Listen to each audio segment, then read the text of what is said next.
जावे। और जब तक तो देह में ताकत है परमेश्वर का सेवा दास्य करते रहो, और जब अंतिम घड़ी आती है जीवन की तब तक मरे तब करावे क्या? नाम स्मरण। नाम स्मरण तो ऐसा है कि अगर हम बिस्तर पे पड़ गए, अक्षम हो गए, लाचार हो गया, उठा नहीं जाता, अब और कोई सेवा नहीं होती, तो स्मरण तो कर सकते हो। तो देखिए कौन सी चीज हमारे साथ आखिर तक साथ जाने वाली है। जब हम शारीरिक तौर पर लाचार हो जाते हैं, उठना बैठना हमारा जो है बंद हो जाता है, तो एक स्मरण है जो हमारे साथ रहता है, भीतर तक चलता है। वो स्मरण हमको परमेश्वर के साथ, उस परम सत्ता के साथ जोड़े रखता है और भीतर से जीवित रखता है। हमारा शरीर शिथिल हो गया, शरीर में कोई ताकत नहीं रही, लेकिन भीतर जो हृदय है, उस हृदय में नाम रूपी जो मंत्र है वो चलता रहना चाहिए, वो चलता रहना चाहिए। तो अंतिम समय तक कौन सी चीज हमारे साथ जाने वाली है? अंतिम समय तक हमारे साथ स्मरण ही जाने वाला है। इसलिए तस्मात् सर्वेषु कालेषु माम स्मर। गीता में भगवान श्री कृष्ण भी कहते हैं, अर्जुन सर्वेषु कालेषु माम स्मर युद्ध च।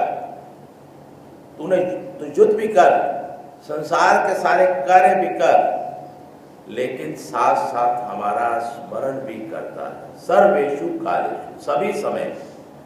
तो इसमें स्मरण का क्या मतलब है कि परमेश्वर का ध्यान रखना, उसमें ध्यान लगाए रखना। स्मरण की थोड़ी ऊंची अवस्था में हम जाते हैं तो ध्यान है। स्मरण में हम नाम उच्चारण तक रहते हैं, लेकिन जब हम थोड़ा और ऊपर निकल जाते हैं तो वही तल्लीनता वाली स्थिति आ जाती है, तो ध्यान की स्थिति हो जाती है। तो इसीलिए हमको अगर युद्ध भी लड़ना है, अर्थात संसार के सारे कार्य भी करने हैं, तो हमको क्या? परमेश्वर का ध्यान ध्याइजे। इसलिए देह पर्यंत 8 विजय समरीजे ध्याइजे। स्मरण कर लिया तो उसके बाद ध्याइजे का खास जो है वो शब्द जुड़ा हुआ है कि उसके ध्यान में लगन में लगे रहना है। कैसे? जैसे चातक का दृष्टांत भगवान जी ने दिया। चातक एक पक्षी है। देखो बाकी सारे पक्षी तो जगह जगह पे तालाब हैं, सरोवर हैं, वहां वो पानी पी लेते हैं, अपनी प्यास बुझाते हैं। लेकिन चातक एक ऐसा पक्षी है जो मेघों से आने वाली जो बूंदें हैं बरसात की, उन बूंदों को पीकर ही अपनी प्यास बुझाता है। वो किसी नदी सरोवर का पानी नहीं पीता, किसी भी जलकूप हो या कोई भी तालाब हो, कहीं का पानी पी ले, प्यास लगी है, नहीं, उसने अपनी प्यास बुझानी है तो उस मेघ से आने वाली पवित्र पानी की जो स्वच्छ बूंदे हैं उन्हीं से ही अपनी प्यास बुझानी है।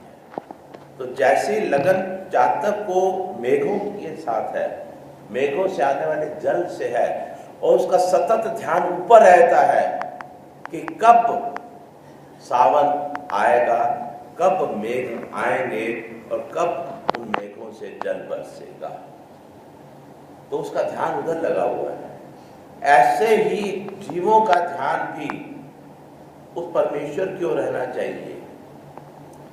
एक दृष्टांत आता है दानी का, चातक के दृष्टांत के साथ जुड़ता है। क्या? नगर में एक दानी राजा रहता है, वो यदा कदा दान करता रहता है।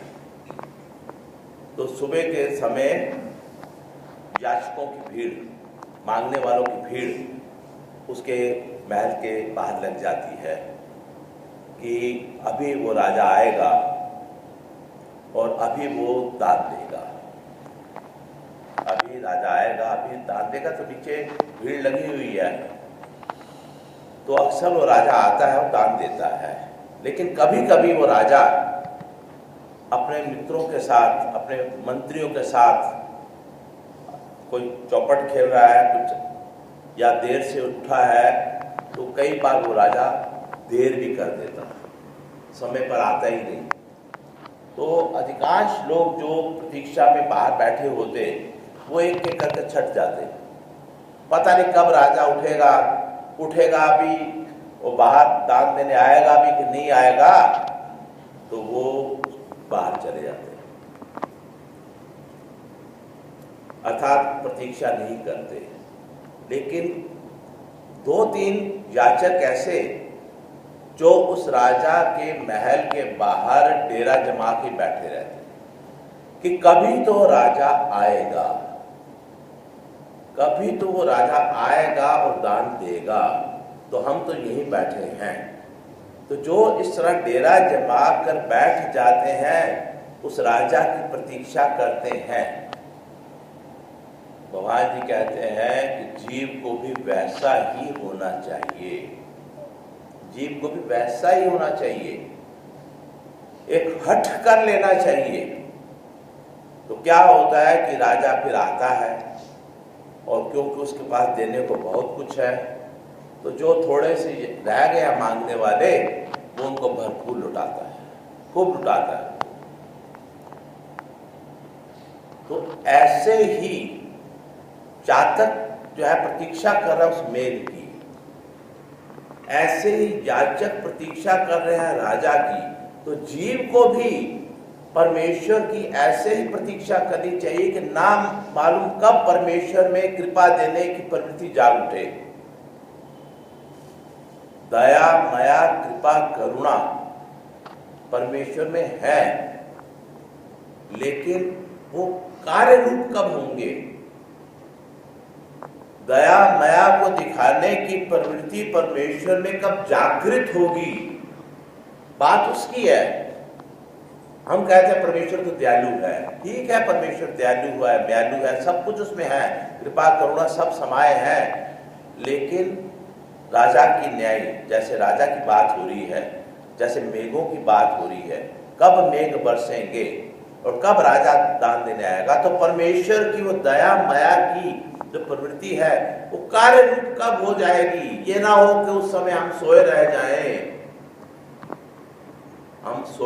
जाएं और परमेश्वर जो है देने की प्रवृत्ति से आए और हम तो उस अवसर का कुछ लाभ ही ना उठा पाए। ऐसे अवसर भ्रष्ट बन जाते हैं। इसलिए कहा जाता है कि जब भी कहीं पे पूजा अवसर हो, मंगल पूजा अवसर हो, तो वहां प्रयास करना चाहिए कि हम अवश्य पहुंचे, क्योंकि ना मालूम किस समय परमेश्वर की प्रवृत्ति आ जाए और वो हमारा उपकार कर जाए, अपनी कृपा के द्वारा, दया के द्वारा, किसी भी तरह का दान देकर, चतुर्विध दान देते हैं वो, कैसा भी दान देकर हमारे जीवन का उद्धार कर जाए, लेकिन हम उपस्थित हो तब ना,